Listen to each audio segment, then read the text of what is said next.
Hello and welcome back to our channel. আমি সম্পিতা আর আপনারা দেখছেন সম্পিতানু ব্লগস। আরও একটা সম্পূর্ণ নতুন ভিডিওতে আপনাদের সবাইকে জানাই অনেক অনেক স্বাগত। আপনারা জানেন যে আমরা আছি তালসারি সি বিচে। তালসারিতে আমরা গতকাল এসে পৌঁছেছিলাম। আজকে আমরা বেরিয়ে পড়েছি তালসারি সাইট সিনের জন্য। মানে তালসারিতে এসে থাকলে এখান থেকে কোন কোন জায়গা আপনারা খুব সহজে ঘুরে দেখতে পারবেন, কম খরচে ঘুরে দেখতে পারবেন, কম সময়ে ঘুরে দেখতে পারবেন, একদিনে ঘুরে দেখে চলেও যেতে পারবেন, সেই সমস্ত ডিটেলস থাকবে আমাদের আজকের এই ভিডিওতে। এবং সবটা ঘোরার জন্য খাওয়া থাকা সব কিছু মিলিয়ে আপনাদের খরচ কত পড়বে তারও একটা ধারণা দেওয়ার চেষ্টা করব আমাদের এই ভিডিওর মাধ্যমে। সেজন্য ভিডিওটা স্কিপ না করে শেষ পর্যন্ত দেখতে থাকুন। আর যদি আমাদের চ্যানেলে নতুন হন আর এখনও চ্যানেলটা সাবস্ক্রাইব করে না থাকেন তাহলে এক্ষুনি সাবস্ক্রাইব করে বেল আইকনটা ক্লিক করে দেবেন। প্রতি শনিবার প্রতি উইকেন্ড ঠিক বিকেল 4:30 আমাদের একটি করে নতুন ভিডিও আসে। তাহলে চলুন আর দেরি না করে শুরু করা যাক Talsari site seeing blog. Good morning from Talsari. আমরা তো আছি তালসারিতে আর সকাল সকাল আমরা এখন চলে এসেছি তালসারি সি বিচে সানরাইজ দেখার জন্য। এখান থেকে কিন্তু অদ্ভুত সুন্দর একটা সানরাইজ দেখা যায়। এখন বাজে 5:50, 5:25 সানরাইজ হওয়ার কথা ছিল, কিন্তু যেহেতু আকাশে মেঘ রয়েছে, একটু কুয়াশা কুয়াশা ফগি ব্যাপার রয়েছে, সেজন্য ক্লিয়ার সানরাইজ কিন্তু দেখা যায়নি। কিন্তু যে রাস্তা থেকে আমরা এলাম, একদম যে জায়গায় আমি দাঁড়িয়ে আছি ঠিক তার উল্টো দিকে রয়েছে ঝাউবন আর ওটিডিসির যে পান্থনিবাস রয়েছে সেই পান্থনিবাস। এই যে আমার বাঁদিকের রাস্তাটা দেখতে পাচ্ছেন, এই রাস্তা ধরেই আমরা ঝাউবনের মধ্যে থেকে এসেছি। এখান থেকে বিচে নামার একটা জায়গা আছে যেটা পান্থনিবাস থেকে সরাসরি একটা রাস্তা, আর ঠিক ওর উল্টো দিকের হোটেল অঞ্জনা প্যালেসেই আমরা রয়েছি। ওখান থেকে আমরা চলে এলাম এখন সি বিচে। সকালবেলা খানিকটা সময় কাটাবো, যদিও এই সময় সমুদ্র নেই, সমুদ্র আবার আসবে সকালে ওই 9টা সাড়ে 9টার দিকে। কিন্তু বিচের একটা আলাদা সুন্দর ভাইব রয়েছে। কালকে রাত্রিবেলা কিন্তু সমুদ্র এসেছিল, কিন্তু সেই সময় তো অন্ধকার, ক্যামেরা করা যায়নি। এখন যাব সি বিচের কাছে, আর একটু কাছে, ওখানে গিয়ে একটু চাটা খাবো, একটু সময় কাটাবো, আরও কিছু এক্সপ্লোর করার থাকলে করবো। তো চলুন আমাদের সাথে আজকে সারাদিন আমরা কি করছি তালসারিতে সবটা জানার জন্য এই ভিডিওটা শেষ পর্যন্ত দেখতে থাকুন।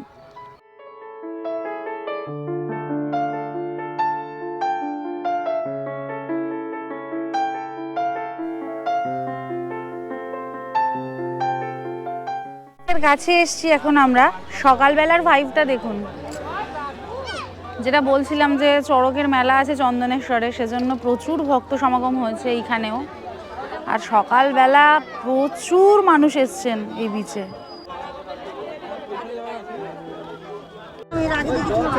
ব্যাগে করে নিয়ে যাও আপনারা কলকাতা। হ্যাঁ নিয়ে যাবো বাসায়। ঘোরা এধারে কি ঘোরা।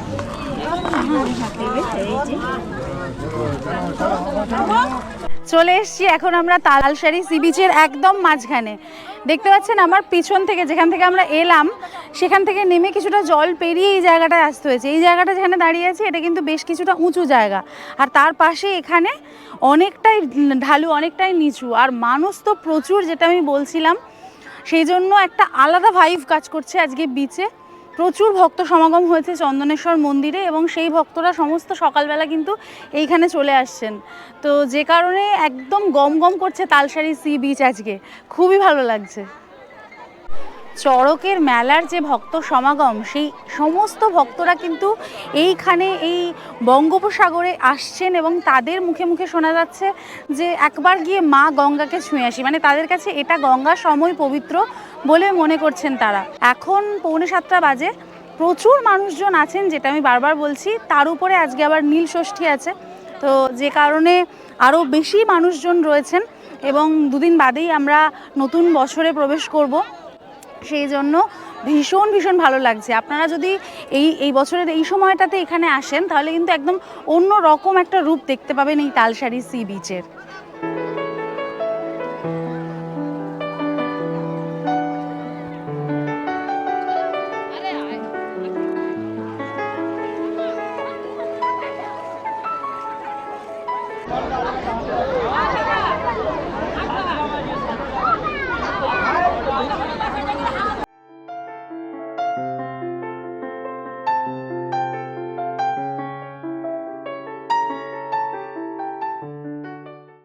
যে নৌকাগুলো এই তালসারি বিচের বৈশিষ্ট্য সেরকমই নৌকার মাঝখানে দাঁড়িয়ে আছি। এইগুলো হচ্ছে আসলে মাছ ধরবার নৌকা। প্রত্যেক দিন এই নৌকাগুলো চলে যায় মাছ সমুদ্রে এবং ভোরবেলা প্রচুর মাছ নিয়ে জেটিঘাটে ফেরে। তো সেটাও কিন্তু একটা দেখার মতো দৃশ্য। আমরা অপেক্ষা করেছিলাম আজকেও সেরকম কিছু একটা অভিজ্ঞতা আমাদের হবে, কিন্তু যেহেতু ওই যে বললাম আজকে চড়কের মেলা চলছে চন্দনেশ্বরে আর নীলষষ্ঠীও আছে, সেই কারণে আজকে এই নৌকাগুলো যায়নি। কাল রাত্রেও আমরা দেখেছি তখন জোয়ারে এই নৌকাগুলো ছিল, আজকে এখনও আছে। আজকে এই মাছ ধরার ব্যাপারটা এনারা বন্ধ রেখেছেন, কিন্তু এই নৌকাগুলোই কিন্তু তালসারি বিচের একটা আলাদা সৌন্দর্য এবং আলাদা একটা বৈশিষ্ট্য আর একটা আলাদা ক্যারেক্টারিস্টিক্স অ্যাড করেছে। তো সেই জন্য নৌকাগুলোকে কাছ থেকে দেখলাম, বেশ ভালো লাগলো, আপনাদের সাথে শেয়ার করলাম।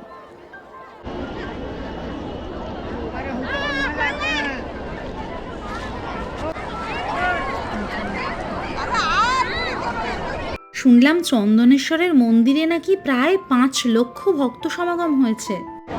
পুরো বিচ ঘুরে এবার আমরা উঠছি, ওঠার অবস্থাটা দেখুন।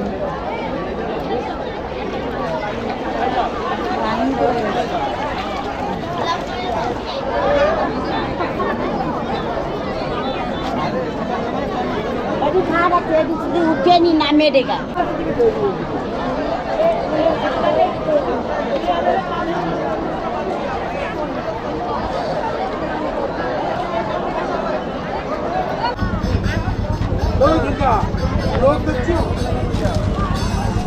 তালসারিতে খাবার জন্য সবচেয়ে সেরা হোটেল কোথায়? মানে আপনারা যদি তালসারিতে আসেন একদিনের জন্য ঘুরতে অথবা এখানে থাকেন, খাবার সেরা অপশন হচ্ছে একদম বিচের ধারেই রয়েছে গোয়া হোটেল অ্যান্ড রেস্টুরেন্ট। সেইখানে সকালবেলা চলে এসেছি ব্রেকফাস্টের জন্য। কাল রাত্রেও কিন্তু আমরা এখান থেকেই ডিনার করেছিলাম, চিলি চিকেন আর পরোটা। ওটা আর ভিডিও করিনি, অনেকটা রাত হয়ে গিয়েছিল বলে। প্রায় মোটামুটি 10টা পর্যন্ত এই হোটেলটা রাত্রে খোলা থাকে আর সকালবেলা 7:30টায় খুলে যায়। তো আমি সকালবেলা বিচে ঘোরাঘুরির পর এখানে চলে এসেছি ব্রেকফাস্টের জন্য। নিয়ে নিয়েছি একটা বাটার টোস্ট, এরপরে বলেছি লুচি ঘুগনি আর অমলেট, সেটাও চলে এসছে। এটা কত দাম দাদা? 20 টাকা। 20 টাকায় 4টে সুন্দর লুচি, এরকম ঘুগনি। তো আর এই বাটার টোস্টটার দাম হচ্ছে 25 টাকা। খুব সুন্দর করে একদম পরিষ্কার পরিচ্ছন্ন করে দিয়েছেন, খাবারের কোয়ালিটি খুবই ভালো। আমি এনাদের ফোন নাম্বারও দিয়ে দিলাম স্ক্রিনে, আপনারা চাইলে এনাদেরকে ফোন করে অর্ডার করে আসতে পারেন। দুপুরবেলা খাবার জন্য মাছ, মাংস, কাঁকড়া, চিংড়ি, পমফ্রেট সবই থাকে এনাদের অ্যাভেলেবেল। বেশ ভালো লেগেছে এই হোটেলটা আমার। এইখানে মনে হয় খাওয়া দাওয়া করার জন্য এটাই সেরা অপশন। তো সেই কারণে আপনাদেরকে এই হোটেলের কন্ট্যাক্ট নাম্বারটা দিয়ে দিলাম। এখন ব্রেকফাস্ট করে নিই, আমাদের 8:30টার সময় গাড়ি আসবে, এখান থেকে আমরা সাইট সিংয়ের জন্য বেরিয়ে যাব, তাই আর বেশি সময় নষ্ট করব না।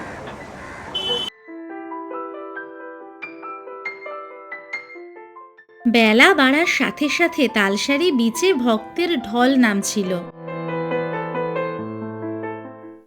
ঠিক 9:30টার সময় আমরা সাইট সিংয়ের জন্য বেরিয়ে পড়েছি। এবার আজকে যেহেতু এখানে অটো টোটো প্রচণ্ড ক্রাইসিস, আমরা কিন্তু এক দাদার বাইকে করে আজকে বেরিয়ে পড়েছি। সেই দাদার কন্ট্যাক্ট নাম্বার সবই দিয়ে দেবো পরে।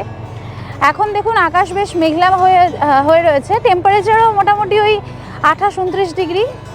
খুব একটা গরম লাগছে না, ভালোই লাগছে যেতে।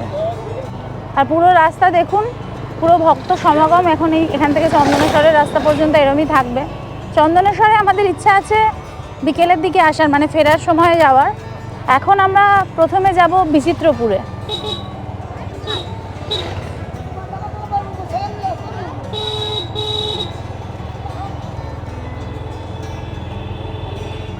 আমাদের হোটেল অঞ্জনা প্যালেস থেকে বিচিত্রপুরের দূরত্ব মাত্র 11 কিলোমিটার। বাইকে সময় লাগবে ওই 20 থেকে 22 মিনিট মতন।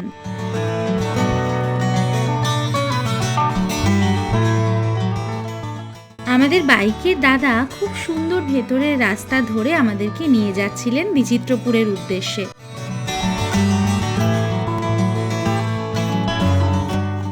যদিও এটা এপ্রিল মাসের মাঝামাঝি, তা সত্ত্বেও চারপাশে এত সবুজ, আর বাইকে যেহেতু যাচ্ছিলাম এত সুন্দর মিষ্টি হাওয়ায় প্রাণ পুরো জুড়িয়ে যাচ্ছিল।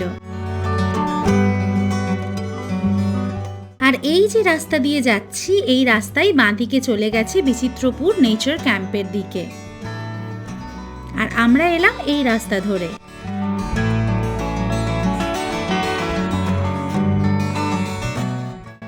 বিচিত্রপুর নেচার ক্যাম্পের ভেতরে ঢুকে দেখলাম এখানে বেশ বড় সড়ো একটা পার্কিং এরিয়া রয়েছে, আর এখানে পার্কিং কিন্তু একেবারেই ফ্রি।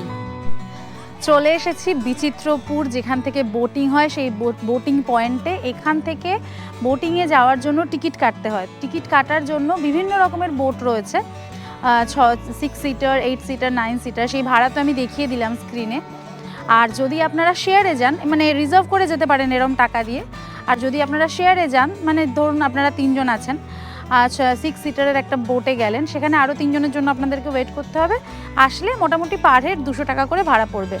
আর না হলে আপনারা একটা বোট রিজার্ভ করেও যেতে পারেন। তো আমরা শেয়ারেই যাব, আমরা ওয়েট করছি, আসলে তারপরে আমরা টিকিট কেটে চলে যাব বোটিংয়ে।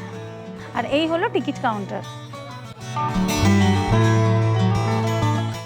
এই চত্বরেও দেখলাম বেশ কিছু খাবার হোটেল রয়েছে, চাইলে আপনারা এখান থেকেও লাঞ্চ সেরে নিতে পারেন।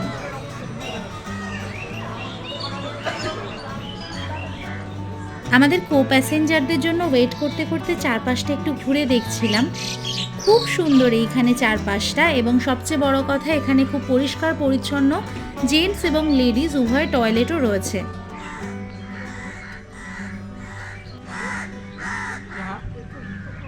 এখন আমরা টিকিট কাউন্টার থেকে চলে যাচ্ছি সোজা বোটিং পয়েন্টের দিকে। এটা ওই 200 মিটার মতন রাস্তা, যদিও হেঁটেই সবাই আসছিলেন, তবে আমাদের সাথে যেহেতু বাইক ছিল তাই আমরা বাইকে করেই বোটিং পয়েন্ট অবধি চলে গেছিলাম। টিকিট কেটে আমরা চলে এসেছি। এখান থেকে আমরা স্পিড বোটে করে যাব ম্যানগ্রোভ অরণ্য দেখতে, বিচিত্রপুর ম্যানগ্রোভ অরণ্য। মোটামুটি ঘন্টাখানেক মতো সময় লাগবে। আর বোটিংয়ের জন্য আমাদের শেয়ার যেহেতু আসলাম, সেজন্য ভাড়া পড়লো 200 টাকা করে পার হেড। ওই যে বোটটা আসছে আমার পিছনে, ওটাতে করেই আমরা যাব। 6 সিটার একটা বোট এটা। এই বোটে করে আমরা এখন পাড়ি দেব বিচিত্রপুর ম্যানগ্রোভ অরণ্যের দিকে। চলুন সেখানে গিয়ে কি অভিজ্ঞতা হয় দেখা যাক।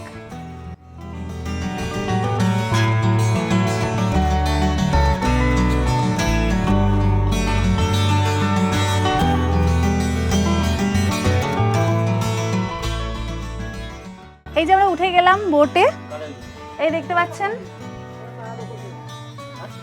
1 2 3 4, এটা 8 সিটার বোট, একটা 8 সিটার বোট। একদম সামনে বসে গেছি। মোটামুটি কতক্ষণ লাগবে দাদা? 1 ঘন্টা। মানে আমাদের এখান থেকে যাওয়া আসা ঘোরা সব মিলিয়ে 1 ঘন্টা। এখন পুরো বাজে 10টা 25। 10টা 25-এ এখান থেকে বোটটা ছাড়লো। ওয়াও,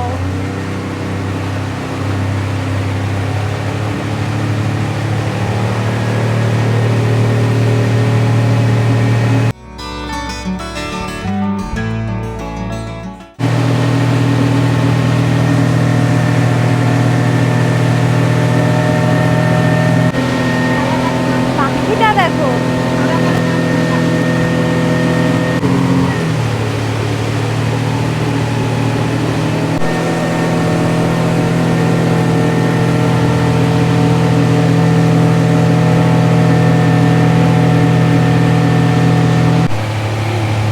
আমরা সবাই মিলে যাচ্ছি এখন বোটিংয়ে। বেশ মানে একদম অন্যরকম একটা ফিলিং, দারুণ লাগছে, দারুণ। পুরো ম্যানগ্রোভ অরণ্যের মধ্যে দিয়ে এরকম সুন্দরবনে আমরা বোটিং করেছিলাম, কিন্তু এরকম স্পিড বোটে করে এইরকম একটা অভিজ্ঞতা অনবদ্য, দারুণ লাগছে, হেভি থ্রিলিং। এটা করবেন কিন্তু অবশ্যই।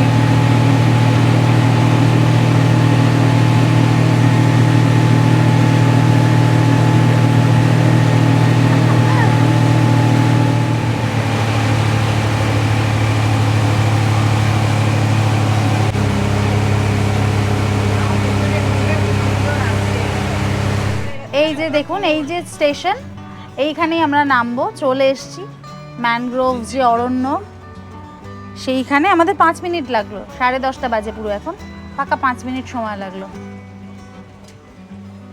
এবার এখানে আমরা নামবো, তাই তো?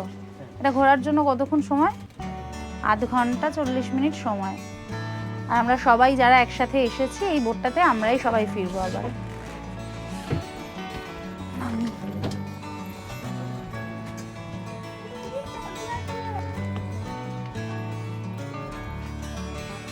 বাহ, দারুণ সুন্দর জায়গা তো। মানে সুবর্ণরেখা নদীর ওপর দিয়ে এরকম একটা ম্যানগ্রোভ অরণ্যের মধ্যে দিয়েই আমরা এলাম, এসে এই রকম একটা জায়গাতে আমাদেরকে নামানো হলো। পুরো এখানে ম্যানগ্রোভ অরণ্য, জল আস্তে আস্তে উঠছে কারণ জোয়ার আসবে। আমাদের মোটামুটি জোয়ার এসে গেছে বোধহয় এই সময়টা। তো অসাধারণ মানে একদম অন্যরকম একটা অভিজ্ঞতা, দারুণ লাগছে কিন্তু এই জায়গাটাতে। 1 ঘন্টা 45 মিনিট সময় দিয়েছে। এখানে দেখুন গাছের ডালে ডালে দোলনার মতো করে দেওয়া রয়েছে, এখানে বসে দোলনাও চড়তে পারবেন। এটা কি দ্বীপ? সুবর্ণপুর। আচ্ছা, এই যে দ্বীপটায় আমাদেরকে নামানো হয়েছে, এই আইল্যান্ডটার নাম হচ্ছে সুবর্ণপুর দ্বীপ।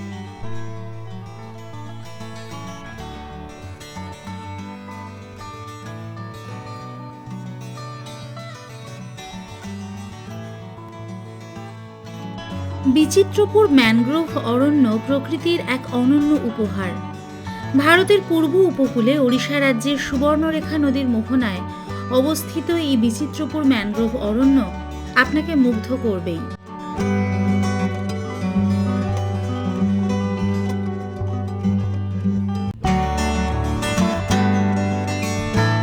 ম্যানগ্রোভের মনোরম দৃশ্য, উপকূল বরাবর সবুজ ঝাউবন, মনোরম রূপালী সৈকত আর প্রচুর পাখি কিছুক্ষণের জন্য আপনাকে একটা অন্য জগতে নিয়ে এসে ফেলবে যেন।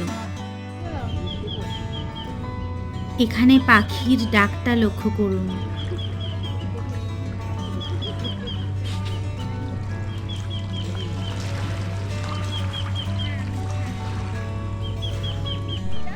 বিচিত্রপুর ম্যানগ্রোভ অরণ্যে ঘুরতে ঘুরতে বেশ কিছু আমাদের ট্যুরিস্টদের সাথে দেখা হয়ে গেল। তো ওনারা দারুণভাবে এনজয় করছেন। একজন আঙ্কেলের সাথে দেখা হয়েছে, ওনার একটু নামটা জেনে নিই। আমার নাম হচ্ছে শ্যামল কোলে, আমি হুগলির বলাগড় থেকে এসেছি। আচ্ছা, কেমন লাগছে এখানে? দারুণ লাগছে এখানে। আমি এসেছি আর আগে, আচ্ছা। কিন্তু এত ছিল না, ভালো নয়, এখন আরো ভালো লাগছে। এই যে ম্যানগ্রোভের জঙ্গল এবং এত সুন্দর তার প্রকৃতি এখানে তো উজাড় করে দিয়েছে, যেটা অন্য কোনো জায়গায় গেলে দেখা যায় না। এবং সেই প্রকৃতির টানে, এবং যারা প্রকৃতি প্রেমী তারা একমাত্র এখানে আসে, অন্য কেউ এখানে আসার করে না। আমাদের প্রকৃতিটা নিয়ে ভালো লাগে, সেই জন্য এখানে বারবার ছুটে আসি। বাহ, আছেন কোথায় এখন ওই নিউ দীঘাতে আছি। ও আচ্ছা, দীঘা থেকে এসেছেন? হ্যাঁ, নিউ দীঘা। বেশ বেশ বেশ, খুব ভালো, এনজয় করুন। ঠিক আছে, থ্যাংক ইউ।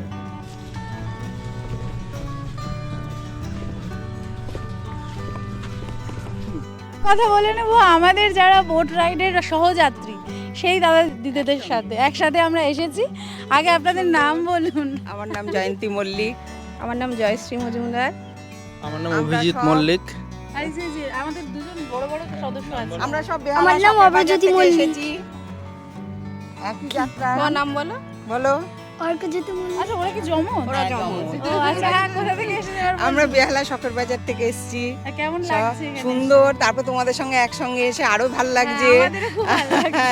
খুব আনন্দ করছে, আর খুব সুন্দর জায়গাটা। এত ভালো ভীষণ যদি সুন্দর। সহযাত্রী পাওয়া যায় তাহলে তো ভালো লাগবেই। মানে একদম ফ্যামিলির মতো করে আমরা ঘুরছি, এ আমার একসাথে আমরা ফিরবো। ভাসুরের ছেলে, এই আমার আচ্ছা। নাতি, এই আমার বৌমা। ও দারুণ দারুণ দারুণ, খুব ভালো, এনজয় করুন। Enjoy, হ্যাঁ, ঠিক আছে ভীষণ। ঠিক আছে। ভালো হলো তোমাদের সঙ্গে দেখা হয়ে। আমাদেরও খুব ভালো লাগলো, ভালো থাকবেন। জায়গাটা তো অসাধারণ। একদম সত্যি খুব সুন্দর। চাক্ষুষ না করলে বোঝার বোঝার উপায় উপায় নেই নেই। যে মানে এখানে প্রাকৃতিক সৌন্দর্য কতখানি। হ্যাঁ, একদমই তাই। আর খুব আন্ডাররেটেড মনে হয়, এত কেউ মানুষ বলেও না যে এটা এত সুন্দর একটা জায়গা রয়েছে।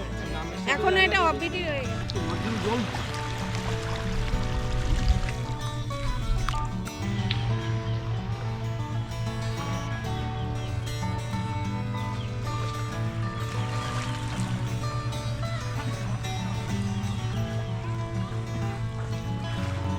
চাইলে আপনারা দীঘা থেকেও এই ম্যানগ্রোভ অরণ্যে সাইট সিইংয়ের জন্য ঘুরে যেতে পারেন।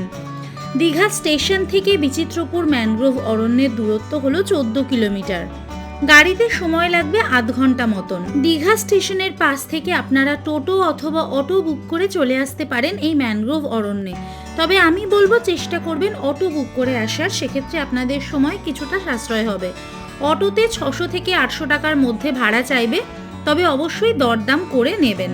তবে আমার পরামর্শ, যদি দীঘা বা তার পার্শ্ববর্তী অঞ্চলে আপনারা আসেন, অবশ্যই একবার এই ম্যানগ্রোভ অরণ্য থেকে ঘুরে যাবেন, অসাধারণ একটা অভিজ্ঞতা আপনাদের হবে।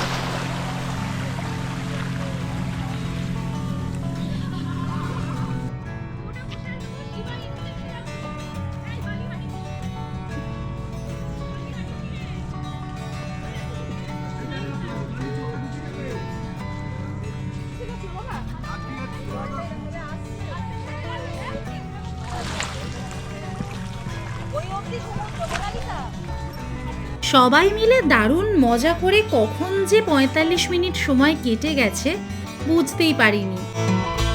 আর এদিকে বোটও আমাদেরকে ফিরিয়ে নিয়ে যাওয়ার জন্য আবার এখানে এসে হাজির হয়েছে।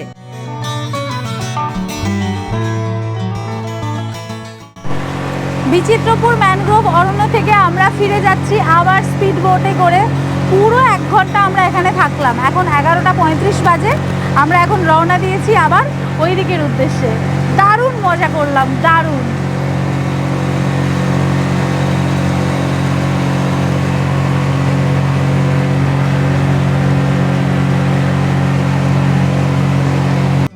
ফেরার পথেও দেখে নিলাম বেশ কিছু নাম না জানা সুন্দর পাখি। আর সবচেয়ে বড় কথা, আজ যেহেতু আকাশ মেঘলা রয়েছে আর বেশ ঠান্ডা ঠান্ডা একটা হাওয়া দিচ্ছে, আমাদের গরম কিন্তু একেবারেই লাগেনি।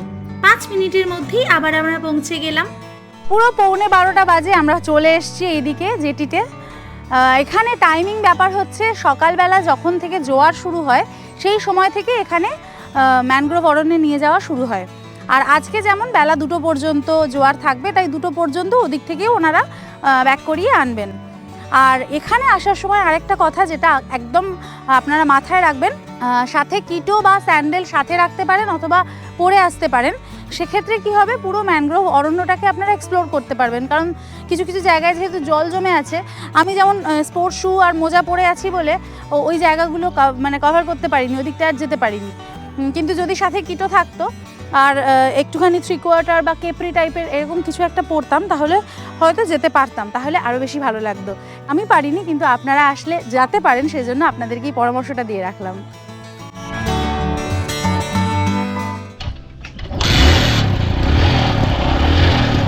এই দাদার বাইকে করেই আমরা ঘুরছি, আবার এখন এই বাইক চড়ে চলে যাবো ভূষুণ্ডেশ্বর, তাই তো? বিচিত্রপুর ম্যানগ্রোভ অরণ্য থেকে ভূষুণ্ডেশ্বর মন্দিরের দূরত্ব হলো মাত্র 11 কিলোমিটার। গাড়িতে যেতে সময় লাগবে 15 থেকে 20 মিনিট মতন। বাম হাতে বঙ্গোপসাগরকে রেখে আমরা এগিয়ে চললাম। মাছের ভেড়ির মধ্যে দিয়ে যে রাস্তাটা চলে গেছে সেটিও ছিল অসাধারণ। আমরা এগোতে লাগলাম এশিয়ার বৃহত্তম শিবলিঙ্গ দেখার উদ্দেশ্যে। বিচিত্রপুর থেকে প্রায় 8-9 কিলোমিটার মতন ডিস্টেন্স। এখানেও আজকে বেশ ভিড় আছে। আমার এখন 12:15 বাজে। আমরা এই ঢুকলাম, কিছু একটু খাবার খাবো, খিদে পেয়েছে আমাদের। আগে খেয়ে দিয়ে তারপরে যাব। ভূষুণ্ডেশ্বর পৌঁছানোর পর আমাদের বেশ খিদে পেয়ে গেছে, সেজন্য এখানে একটা ভাতের হোটেলে ঢুকে নিরামিষ একটা সবজি ভাত নিয়েছি। এটা 70 টাকা করে থালা। 70 টাকা করে তো দাদা? এটা দিয়েছে শাক ভাজা, আলু ভাতে মাখা, সবজি, এঁচোড় আর ডাল। এটা খেয়ে নিয়ে তারপরে এর পরের ঘোরাঘুরি সব করব।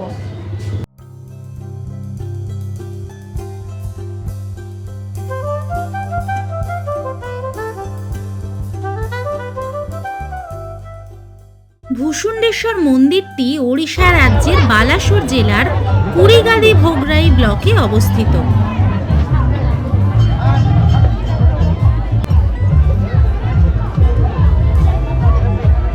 12 ফুট লম্বা এবং 14 ফুট প্রস্থ লিঙ্গটি একটি কালো গ্রানাইটের ওপর খোদাই করা হয়েছে এবং এই লিঙ্গের মাত্র অর্ধেকটি কিন্তু দৃশ্যমান, বাকি অর্ধেক বছরের পর বছর চাপা পড়ে আছে।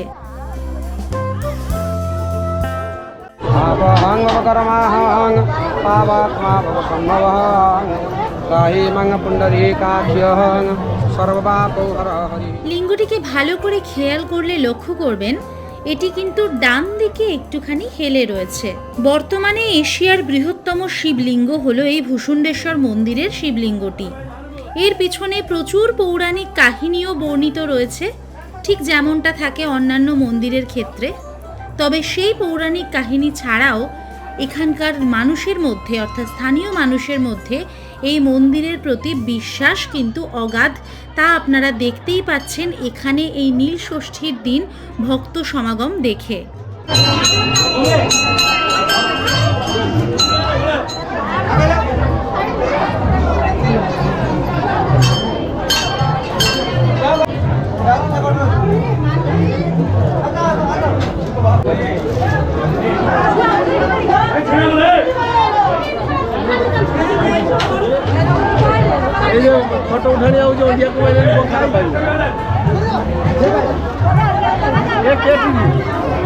বাবা দাও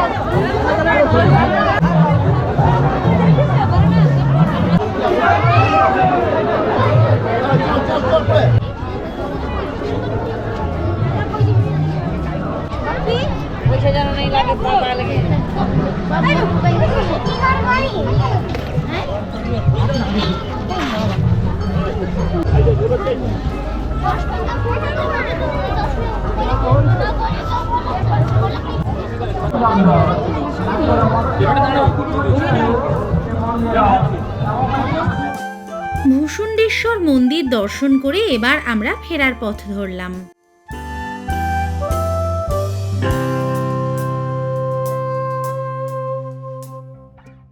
ভূষণ্ডেশ্বর থেকে এখন আমরা ফিরছি, তো ফেরার পথে একটা অদ্ভুত দারুণ জিনিস দেখলাম। যাওয়ার সময় আমাদের দাদা বলেছিলেন যে দেখাবেন চীনা বাদামের গাছ, তো উনি আমাকে একটা গাছ নিয়ে এসে দেখালেন। এখানে অসংখ্য হয়ে রয়েছে, এইগুলোই হচ্ছে চীনা বাদাম। এখন একটু কচি রয়েছে, এগুলোই পাকবে, পাকার পরে এর মধ্যেই বাদামটা তৈরি হবে। এই যে এইগুলো দেখুন এই রকম, এই যে এটা হচ্ছে শিকড়, মূল যে শিকড়টা, শিকড়ের গায়ে কিন্তু এই বাদামগুলো ধরেছে। মানে উপরে দেখে কিন্তু বোঝার উপায় নেই যে এটা বাদাম গাছ। আমাকে যদি না কেউ বলে দিত আমি একেবারেই জানতাম না। শিকড়ের গা থেকে মাটির তলায় বাদামটা হয়। এইবার আমরা দেখাবো আপনাদেরকে এখানকার বাদাম ক্ষেত। কালকে দেখিয়েছিলাম কাজু বাদামের গাছ আর কাজু বাদামের ক্ষেত, আজকে চীনা বাদামের ক্ষেত দেখুন।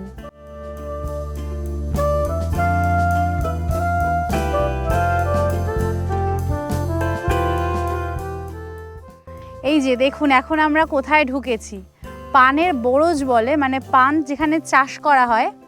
এই যে দাদাদের বাড়ি, যে দাদার গাড়িতে আমরা ঘুরছি, ওনার নিজের বাড়িতেই আমাদেরকে নিয়ে এসছেন। দেখতে পাচ্ছেন এইভাবে সরু সরু পাটকাঠির ওপরে একটা একটা করে পান গাছকে তৈরি করা হয়েছে। এই যে ওপরে ছাউনি, এখান থেকে হালকা রোদটা পেয়ে পানটা খুব সুন্দরভাবে বেড়ে উঠতে পারে। আর একটা করে পাটকাঠি এই যে লম্বা, যখনই পাটকাঠির মাথা অবধি গাছটা পৌঁছে যাবে ওখান থেকে তখন আবার পান কেটে নেওয়া হবে, পান ওখান থেকে ভেঙে নেওয়া হবে, আবার তারপরে দলা থেকে পান তৈরি হবে। এই পুরো প্রসেসিংটা এইভাবেই চলতে থাকে। এইটা পুরোটাই মা কালীর নামে উৎসর্গ করা আছে এবং এখানে ঢুকতে গেলে খালি পায়ে ঢুকতে হবে। তো যেহেতু এখন একটু খালি পায়ে ঢোকাটা সমস্যা, আমাদের পক্ষে জুতো মোজা পরে আছি, সেজন্য দাদাই গিয়ে ভিতর থেকে ভিডিওটা করে আনলেন খালি পায়ে গিয়ে। আর আমরা বাইরে থেকে দেখলাম, আপনাদেরকেও দেখালাম, কেমন লাগলো অবশ্যই জানাবেন। দেখুন কাণ্ড, আমাদেরকে দাদা বাড়িতে নিয়ে এসে নারকেল ছাড়িয়ে আমাদেরকে গিফট করবেন বলে, বাড়িতে কেউ নেই ওনার আজকে। প্রথমে ভাইয়ের বাড়িতে নিয়ে গেলেন, পান দেখালেন, এখন নিজের বাড়িতে এনে নারকেল টারকেল ছাড়িয়ে রেডি করে দিচ্ছেন আমাদের জন্য। এত ভালো মানুষ এনারা।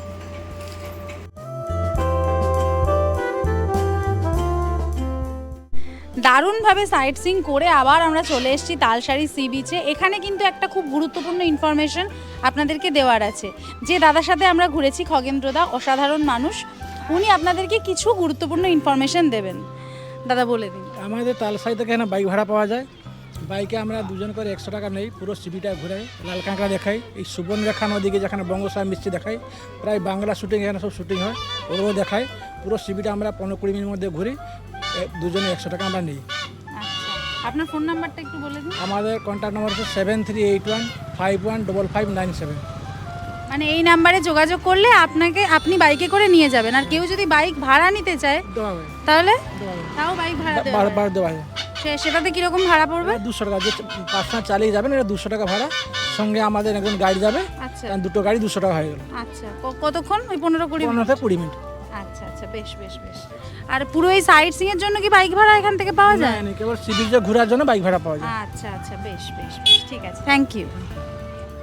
সকালবেলা যে জায়গায় এসছিলাম জল টপকে, এখন আবার সেম অবস্থা, মানে ভাটা হয়ে গেছে, আবার জল টপকে চলে এসেছি তালসারি বিচে।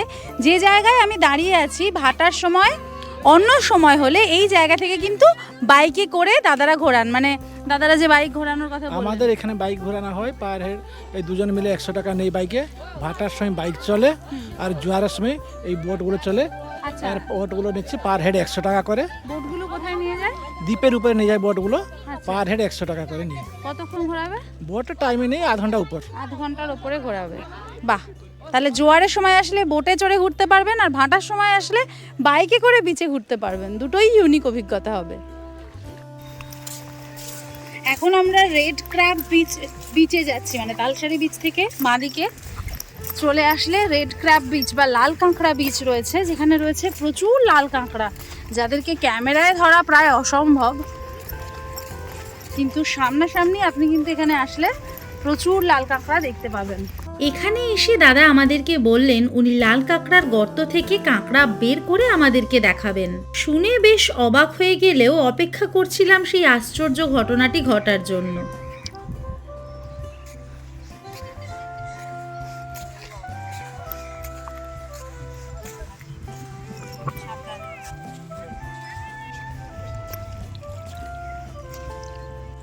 এইবার কাছ থেকে দেখাবো। দেখুন, বলছিলাম ক্যামেরায় দেখানো প্রায় অসম্ভব, কিন্তু মানে দাদা অসম্ভবকে সম্ভব করে দেখালেন। আচ্ছা, এই যে সাদা সাদা দুটো, এগুলো কি চোখ? ও মা, ফুটিয়ে দেবে। এই যে চোখগুলো উপর দিকে তুললো, তাই তো? আমরা যেভাবে একদিকে দেখি ওরা চারদিকে দেখি। ও বাপরে, সাংঘাতিক। আচ্ছা, এই কাঁকড়া খাওয়া হয় না, জাস্ট এমনি? কাঁকড়ার যে শ্বাসটা থাকে হুম, ওটা ভেঙে দিলে শুধু জল। ও আচ্ছা আচ্ছা আচ্ছা, ঠিক আছে বাবা, ছেড়ে দিন ওকে। কেন, আপনি ধরুন। না না, সামলাবে না। আমি পারবো না।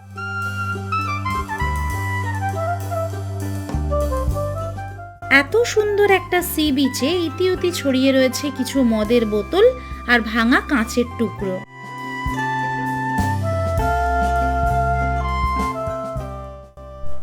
পুরো তালসারি বিচ আর রেড ক্র্যাব বিচ ধরে হাঁটতে হাঁটতে আমরা এখন যে জায়গায় এসে পৌঁছেছি, এটা হলো একদম তালসারি বিচ আর উদয়পুর বিচের মাঝখানটা। মানে এই হলো ওড়িশার বর্ডার। এই যে পতাকাটা আমাদেরকে খগেন্দ্রদা দেখিয়ে দিয়ে গিয়েছেন, এই পতাকাটা দেখলেই আপনি বুঝতে পারবেন যে এখানে হচ্ছে ওড়িশার বিচটা শেষ হয়ে যাচ্ছে, মানে তালসারি বিচটা, আর এরপর থেকেই শুরু হয়ে যাচ্ছে উদয়পুর বিচ। এখানে একটা পতাকা রয়েছে, পিছনে আরও একটা পতাকা রয়েছে। ওনারা যখন ভিজিট করান, ট্যুরিস্টদেরকে নিয়ে যখন ঘুরে দেখান এই বিচটা, তখন ওনারা কিন্তু এই অবধি আসেন, এর ওপারে ওনারা আর যান না। কিন্তু আপনি হেঁটে এমনি ঘুরে আসতে পারেন, কিন্তু এই জায়গাটা আপনাদেরকে মাথায় রাখতে হবে, এটা হচ্ছে সংযোগস্থল বা বর্ডার লাইন দুটো স্টেটের মধ্যে। দারুণ সুন্দর লাগছে। আজকে সবচেয়ে বড় যে ব্যাপারটা, ওয়েদার আজকে আমাদের এত সাথ দিয়েছে, কারণ বিগত কয়েকদিন এত গরম ছিল, আজকে একদমই গরম তো নেই, উল্টে ভীষণ সুন্দর মিষ্টি একটা হাওয়া দিয়েছে, আর রোদ ওঠেনি, সারাদিনটাই বেশ ক্লাউডি ছিল, এখনও ক্লাউডি আছে, যে কারণে আমরা বিচে অনেকটা সময় কাটাতে পারছি। এখন বাজে 4:05, আমরা এসছি অনেকক্ষণ, একটু বিচে বসলাম, লাল কাঁকড়া দেখলাম, ছবি টবি তুললাম, হাঁটতে হাঁটতে তারপর এই সীমানা পর্যন্ত চলে এসছি। এখন ইচ্ছা আছে এই সীমানা থেকে ওপরে যে রাস্তাটা উঠে গেছে, মানে সোজা যে রাস্তাটা এখান থেকে দীঘা হয়ে মন্দারমণি চলে গেছে, নতুন যে রোডটা তৈরি করেছে একদম বিচ লাইন ধরে, ওই রাস্তার ওপর থেকে আমাদের ব্যাক করার ইচ্ছা আছে। একদম পিছন থেকে উঠে যাওয়ার রাস্তাও আছে, তবে আপনি চাইলে বিচ ধরেও হেঁটে যেতে পারেন, অসুবিধার কিচ্ছু নেই, বেশ ভালোই লাগবে। দারুণ একটা সময় কাটাচ্ছি, আশা করি আপনাদের এই ভিডিওটা খুব ভালো লেগেছে। এই যে দেখুন, এই পুরো রাস্তাটা ধরে যে আমরা এলাম, আমাদের বাঁদিকে যে একটু হলদেটে জায়গাটা দেখতে পাচ্ছেন, পুরো জায়গাটাতে কিন্তু লাল কাঁকড়া ছেয়ে রয়েছে, মানে পুরো জায়গাটাকে এনারা লাল কাঁকড়া বিচ এই জন্যই বলছেন।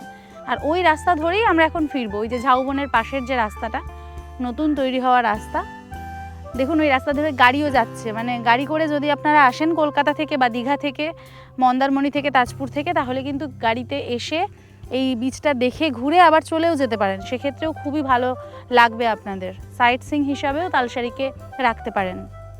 আমি কথা দিয়েছিলাম যে তালসারিতে আপনাদের থাকার জন্য যে সেরা যে অপশন, তার সন্ধান আপনাদেরকে দেব।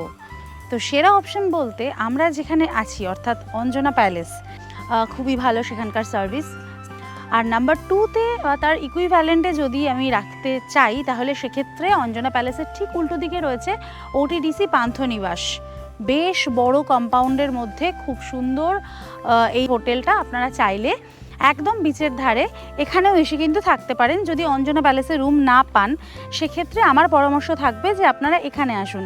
এখানে মোট 36টা রুম আছে, তার মধ্যে 3টে ক্যাটাগরি ভাগ আছে, সুইট আছে, এসি রুম আছে, নন এসি রুম আছে। সুইটগুলোর ভাড়া হচ্ছে 2800 টাকা করে, আর এসি রুমের ভাড়া হচ্ছে 1904 টাকা করে, আর নন এসি রুমের ভাড়া হচ্ছে 1109 টাকা। এর মধ্যে জিএসটি ইনক্লুডেড রয়েছে।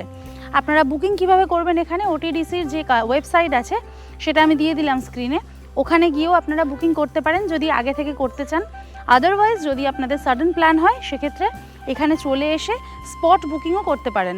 এখানকার ফোন নাম্বারও আমি দিয়ে রাখলাম স্ক্রিনে, ফোন করে কথা বলে চলে আসতে পারেন। তাহলে এখানে যদি রুম অ্যাভেলেবেল থাকে তাহলে কিন্তু স্পট বুকিংও হয়।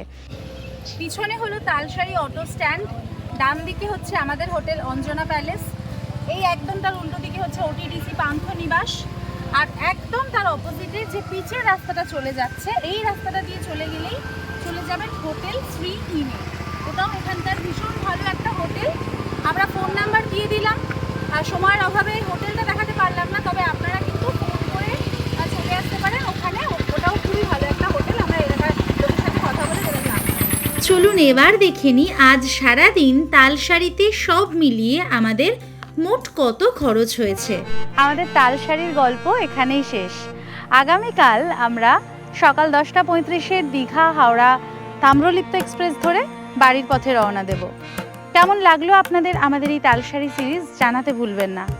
আমার বেশ ভালো লাগলো, বিশেষত আজকের এই সাইট সিং খুবই মন ছুঁয়ে গেছে, সেটা আমি বারবার প্রকাশ করেছি আপনাদের কাছে। এখানকার মানুষজনের ব্যবহার ভীষণ ভালো, মন ছুঁয়ে গেছে। যে ড্রাইভার দাদার সাথে গিয়েছিলাম অসাধারণ মানুষ। সব মিলিয়ে খুব সুন্দর একটা অভিজ্ঞতা নিয়ে বাড়ি ফিরছি। আশা করব পরবর্তীতে আবার যখন আসবো এই তালসারি বীচকে আরও নতুন রূপে আরও সুন্দরভাবে দেখতে পাবো। আমাদের আজকের ভিডিওটা যদি ভালো লেগে থাকে তাহলে অবশ্যই একটা লাইক করে দেবেন, কমেন্টের মাধ্যমে আপনাদের মূল্যবান মতামত আমাদেরকে জানাবেন। যদি খুব বেশি ভালো লেগে থাকে তাহলে শেয়ার করে নেবেন সকলের সাথে, আর অবশ্যই সাবস্ক্রাইব করতে ভুলবেন না সম্পিতানু blogs on YouTube. Every weekend every Saturday ঠিক বিকেল 4:30 আমাদের একটা করে নতুন ভিডিও আসে। আমাদের সাথে থাকুন, আমাদের পাশে থাকুন। দেখা হচ্ছে খুব তাড়াতাড়ি আবার একটা নতুন ভিডিও নিয়ে আপনাদের সকলের সাথে। ততক্ষণ পর্যন্ত take care and bye by.